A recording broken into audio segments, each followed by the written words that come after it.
कल्पना कीजिए वो सुबह जब आपकी आखिरी सुबह हो। न कोई जल्दी, न कोई भागम भाग, बस एक गहरी भारी खामोशी। उस पल इंसान सबसे ज्यादा किस बात का पछतावा करता है?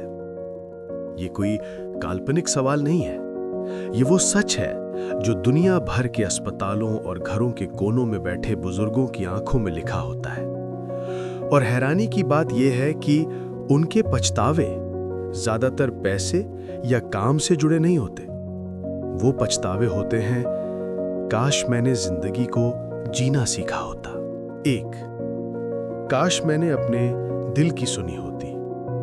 हमारी जिंदगी की दौड़ अक्सर लोग क्या कहेंगे कि शुरुआती लाइन से शुरू होती है, और ये दौड़ हमारे अपने सपनों के लिए एक लंबी मौत बन जाती है। कितने ऐसे इंजीनियर, डॉक्टर, बैंकर हैं जिनकी आत्मा में एक कवि, एक संगीतकार, एक यात्री छुपा बैठा है, जिनके हाथ में फाइलें हैं पर नजरें खिड़की के बाहर उड़ते पंछियों पर टिकी हैं।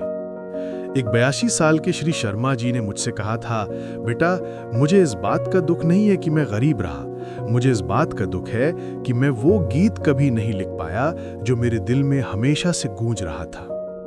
ये पहला और सबसे बड़ा पछतावा है, खुद के साथ विश्वासघात का। अगर आपके अंदर आज भी कोई सपना जिंदा है, चाहे एक छोटा सा ही क्यों ना हो, उसे एक मौका दीजिए, क्योंकि पछतावा तब आता है जब हाथ खाली होते हैं और यादें भरी हुई पर सारी यादें दूसरों की लिखी हुई होती हैं। 2, काश मैंने उन रिश्तों को बाद के लिए ना टाला होता। हम सबका यही मानना है ना कि हम तो पूरी जिंदगी अपने परिवार के लिए ही मेहनत कर रहे हैं, लेकिन एक कड़वा सच यह है कि कई बार हम रिश्तों की कीमत पर परिवार का भविष्य बना रहे होते हैं। वो पिता जो बेटे का स्कूल फंक्शन मिस करके ऑफिस चले गए, वो बेटी जो माँ के साथ चाय पीने का 5 मिनट भी नहीं निकाल पाई, वो दोस्त जिससे मिलेंगे जरूर कहते कहते 10 साल निकल गए। एक अस्पताल की कहानी याद आती है। एक बेटा अपने बूढ़े पिता से मिलने आया। पिता ने कमजोर आवाज में कहा, बेटा, अब तो बैठ जाया करो थोड़ी देर। बेटे ने जवाब दिया, पापा, अब वक्त है पर अब जिंदगी नहीं है ना। रिश्ते सांस लेते हैं वक्त की हवा से, और जब ये हवा बंद हो जाती है तो रिश्ते सूख कर यादों का रूप ले लेते हैं। जिंदगी की आखिरी सुबह इन्हीं यादों के सहारे कटती है। 3, काश मैंने खुद से दोस्ती करनी सीखी होती।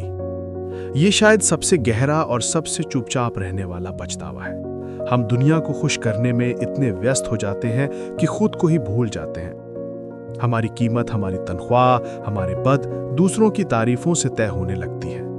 एक 75 वर्षीय गीता जी ने कहा, आज समझ आता है कि मैं पूरी जिंदगी अपनी सबसे बड़ी आलोचक बनकर रह गई।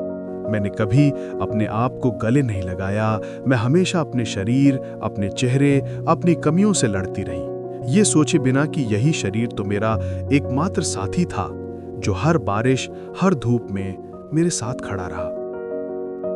सोचिए, अगर आपने खुद से ही प्यार करना नहीं सीखा तो दुनिया की सारी कामयाबी आपके हाथ में आकर भी खोखली लगेंगे। आखिरी सुबह आप खुद से मिलेंगे, क्या आप उस मुलाकात के लिए तैयार हैं?